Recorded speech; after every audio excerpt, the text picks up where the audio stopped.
राधे राधे, ओम नमः शिवाय। आप सभी लोग जानते हैं कि 28 नवंबर 2024 को है गुरुवार के दिन पड़ने वाला प्रदोष व्रत, मतलब कि गुरु प्रदोष व्रत। और पंडित जी ने अपनी एक दिन पहले की ही कथा में यहाँ पर गुरु प्रदोष का एक बहुत ही बिल्कुल नया उपाय बताया हुआ है, जिस उपाय को करने से दोस्तों अगर आप लोगों के पास पहले बहुत पैसा होगा, पहले बहुत इज्जत होगी, पहले बहुत शोहरत होगी, पर वो चीज़ अब आपके पास नहीं है। मतलब पहले इतनी ज़्यादा आपके पास चीज़ें थी पर आपके पास अब कोई चीज़ नहीं है, तो भाई उन सभी चीज़ों को वापस लाने के लिए पंडित जी ने ये वाला उपाय बताया हुआ है। मतलब कि गई हुई आपकी धन संपदा आपको वापस मिल जाएगी। आपने अगर किसी को विश्वास पर पैसा भी दिया होगा तो वो भी आपको वापस मिल जाएगा। आपकी सारी चीज़ें जो आपके पास पहले थी वो आपको वापस मिल जाएंगी इस एक उपाय को करने के बाद में। ये उपाय सिर्फ और सिर्फ गुरु प्रदोष व्रत के दिन का है और इसके अलावा कभी नहीं करना है, इस बात का ध्यान रखिएगा।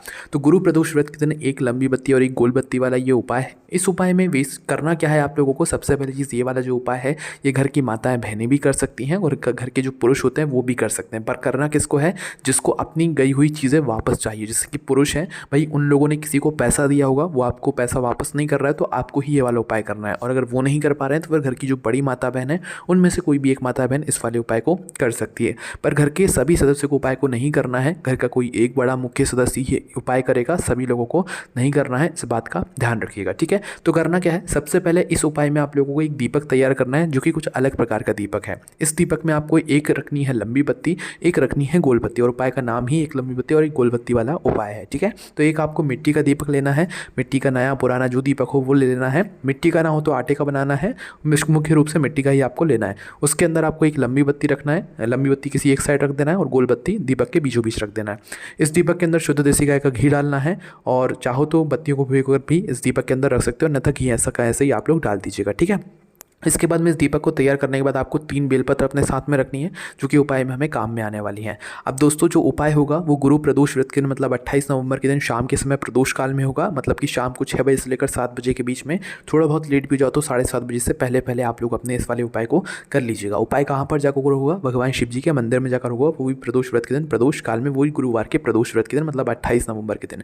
तो आपको क्या करना है, शिव जी के मंदिर पहुँचना है। शिव जी के मंदिर जैसे ही पहुँचते हो तो सबसे पहले आपको भगवान के दर्शन करना है और दर्शन करने के बाद अभी आपको दीपक ना घर से जलाकर लेकर जाना है ना मंदिर में जाकर जलाना है, जब हम आपसे बोलेंगे तभी आपको जलाना है। तो सबसे पहले हम भगवान शिव जी के मंदिर में जाकर अपनी जो 3 बेलपत्र हैं उनको पहले चढ़ाएंगे, उसके बाद हम लोग जो है अपने दीपक को जलाएंगे। तो 3 बेलपत्र और जो आपका दीपक है आप अपने घर से किसी प्लेट या पूजन वाली थाली में रखकर लाइएगा, ऐसे खाली रखकर मत लाइएगा। ठीक है, तो आप जैसे ही शिव जी के मंदिर पहुंचते हो तो सबसे पहले आपको 3 बेलपत्र 3 जगहों पर चढ़ानी पड़ेगी, जिसमें सबसे पहले आपको आना पड़ेगा भगवान नंदी बाबा के पास में।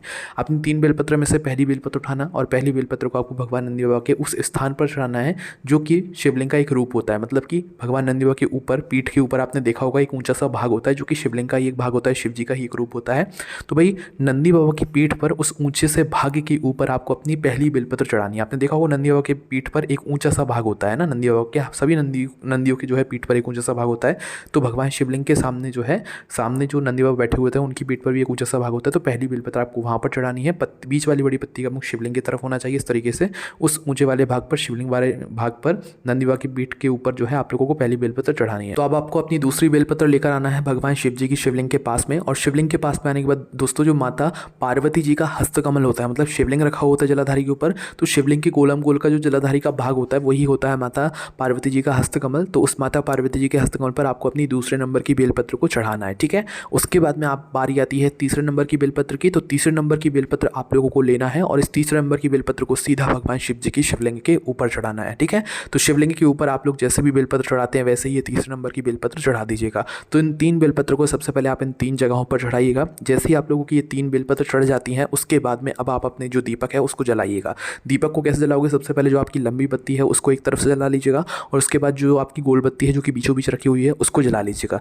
जैसे ही आप अपने इस दीपक को जला लेते हैं, दीपक को जलाने के बाद आपको क्या करना है कि जो भगवान शिव जी और भगवान नंदी बाबा आपके सामने बैठे हुए हैं, मतलब भगवान शिव जी के सामने ही नंदी बाबा बैठे हुए होते हैं, तो भगवान शिव जी और नंदी बाबा के बिल्कुल बीचों बीच में जो एक स्थान होता है, जो जगह होती है, मतलब कि ज़मीन वाली जो जगह होती है जहाँ पर आप लोग धूप देते हो, है ना, लोग चलकर वगैरह जाते हैं मंदिर में ही, तो भगवान शिव जी और भगवान नंदी बाबा के बीचों बीच की जो जगह होगी, बिल्कुल बीचों बीच की, है ना, आधी इस साइड और आधी इस साइड, उसके बीचों बीच की जो जगह होगी उस जगह पर आपको अपने इस दीपक को जलाकर रखना है। कहाँ पर रखना है? शिवलिंग और नंदी बाबा के बीचों बीच की जो जगह होगी वहाँ पर, है ना। तो इस दीपक को आप लोग वहाँ पर रख दीजिएगा। अगर कोई परेशानी हो, क्योंकि बीचों बीच ऐसा दीपक रखने में परेशानी हो सकती है, क्योंकि बहुत सारे लोग मंदिर में दर्शन करने के लिए आते हैं, तो हो सकता है कोई परेशानी हो, कोई आपसे मना करे, तो उस जगह पर आप क्या कर सकते हैं कि आप उस दीपक को बीचों बीच में ना रख कर क्या कर सकते हैं कि आप उस दीपक को रखोगे तो पहले बीचों बीच ही, मतलब शिवलिंग और नंदी बाबा के बिल्कुल बीचों बीच में पहले आप उस दीपक को एक बार स्पर्श करा दोगे, मतलब कि एक बार रख कर उठा लोगे, ठीक है। स्पर्श कराने के बाद उस बीचों बीच वाली जगह पर स्पर्श कराने के बाद या एक बार रखने के बाद आपको वापस से उस दीपक को उठाना है और शिव जी के ही मंदिर में कोई एकांत सी जगह पर आप लोगों को उस दीपक को रख देना है। और अगर कोई दिक्कत नहीं है, शिवलिंग और नंदी बाबा के बीचों बीच वाली जगह पर आप उस दीपक को रख सकते हो, कोई आपसे मना नहीं करेगा मंदिर में, तो आप वहीं पर रखोगे तो ज़्यादा बेहतर रहेगा। और अगर कोई दिक्कत परेशानी हो तो आप उस दीपक को एक बार वहाँ पर स्पर्श कराकर, एक बार वहाँ पर नंदी बाबा और शिवलिंग के बीचों बीच की जगह पर रखकर उस दीपक को उठाकर कोई भी शिवलिंग के पास में या शिव जी के मंदिर में एकांत में जाकर उस दीपक को रख दीजिएगा। उसके बाद में भगवान से प्रार्थना कीजिएगा कि आपका जो भी गया हुआ धन है, गया हुआ पैसा है, गई हुई इज्जत है, या आपने जो भी खोया हुआ है पहले, अब वो आपको वापस चाहिए, तो उसके लिए आप लोग प्रार्थना कीजिएगा। वैसे पंडित जी ने बोला हुआ है कि आपका गया हुआ जो धन होता है, गई हुई जो धन संपदा होती है, वो आपको वापस मिल जाएगी इस उपाय को करने के बाद।